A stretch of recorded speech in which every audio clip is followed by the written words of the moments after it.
असं म्हणतात, एकदा गेलेला जीव परत येत नाही।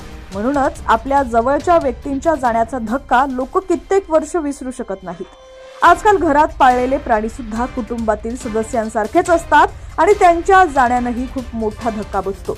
अशीच एक अनोखी गोष्ट सध्या व्हायरल होतीये। एका महिलेचं तिच्या पाळीव कुत्र्यावर खूप प्रेम होतं, त्यामुळे त्या कुत्र्याच्या जाण्याचा तिला खूप मोठा धक्का बसला। अशातच या महिलेनं आपल्या पाळीव कुत्र्याला पुन्हा जिवंत करण्यासाठी तब्बल 19 लाख रुपये खर्च केलेत। तुम्हाला आश्चर्य वाटलं असेल, हे कसं शक्य आहे? चला जाणून घेऊयात या महिलेनं हा चमत्कार कसा केला। त्याआधी तुम्ही HPN मराठी न्यूज चॅनल पहिल्यांदाच पाहत असाल आणि अजूनही चॅनलला सबस्क्राईब केलं नसेल तर नक्की सबस्क्राईब करा, जेणेकरून आमचे अपडेट्स लवकरात लवकर तुमच्यापर्यंत पोहोचतील। तर चीनमधील एका महिलेचं तिच्या पाळीव कुत्र्यावरती खूप प्रेम होतं, त्यामुळे त्या कुत्र्याच्या जाण्याचा तिला खूप मोठा धक्का बसला।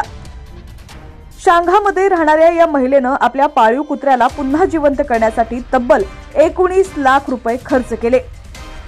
साऊथ चायना मॉर्निंग पोस्टनुसार शांघायमधील हाँगझोऊ इथं राहणाऱ्या शू नावाच्या महिलेनं 2011 मध्ये एक डॉबरमॅन कुत्रा विकत घेतला। तिनं त्याचं नाव जोकर ठेवलं आणि ती त्याच्यावर खूप प्रेम करायची। ती एकटी राहत असताना जोकरमुळे तिला सुरक्षित वाटायचं आणि त्यांचं नातं खूप खास होतं। पण 9 वर्षाचा असताना जोकरच्या मानेला कर्करोग झाला।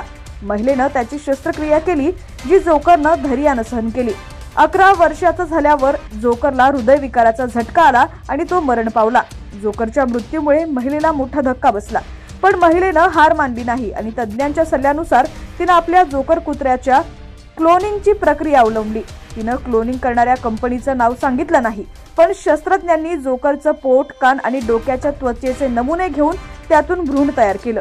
तो एका सरोगेट कुत्र्यामध्ये प्रत्यारोपित केलं आणि त्यावर लक्ष ठेवलं। 2024 मध्ये जोकरचा क्लोन तयार झाला, ज्याचं नाव लिटल जोकर ठेवण्यात आलं। महिला सांगते, तो अगदी जोकर सारखाच वागतो।